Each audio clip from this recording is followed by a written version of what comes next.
कर्मजं बुद्धियुक्ता हि फलं त्यक्त्वा मनीषिणः जन्मबन्धविनिर्मुक्ताः पदं गच्छन्त्यनामयम्।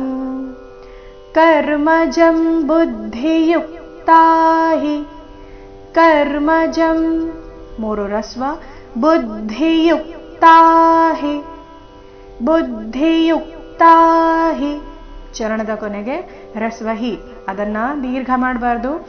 ಬುದ್ಧಿಯುಕ್ತಾ ಹಿ ಅಂತ ಈ ರೀತಿ ರಸ್ವ ಬರಬೇಕು. ಅಂದ್ರೆ ಬುದ್ಧಿಯುಕ್ತಾ ಹಿ ಈ ರೀತಿ ಬರಬೇಕು. ಮುಂದೆ ನೋಡೋಣ. ಫಲಂ ತ್ಯಕ್ತ್ವಾ ಫಲಂ ತ್ಯಕ್ತ್ವಾ ಮನೀಷಿಣಃ ನಿ ದೀರ್ಘ ಶ್ರೀ ರಸ್ವ ಮನೀಷಿಣಃ ಜನ್ಮಬಂಧ ವಿನಿರ್ಮುಕ್ತಾಃ ಜನ್ಮಬಂಧ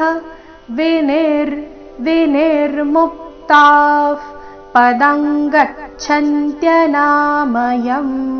ಪದಂ ಗಚ್ಚನ್ತ್ಯ ಪದಂ ಗಚ್ಚನ್ತ್ಯನಾಮಯಂ. ನೋಡೋಣ ಪೂರ್ತಿ ಶ್ಲೋಕ ಮೂಲ ಗೀತೆಯ ಪ್ರಕಾರ. ಕರ್ಮಜಂ ಬುದ್ಧಿಯುಕ್ತಾ ಹಿ ಫಲಂ ತ್ಯಕ್ತ್ವಾ ಮನೀಷಿಣಃ ಜನ್ಮಬಂಧ ವಿನಿರ್ಮುಕ್ತಾಃ ಪದಂ ಗಚ್ಚನ್ತ್ಯನಾಮಯಂ.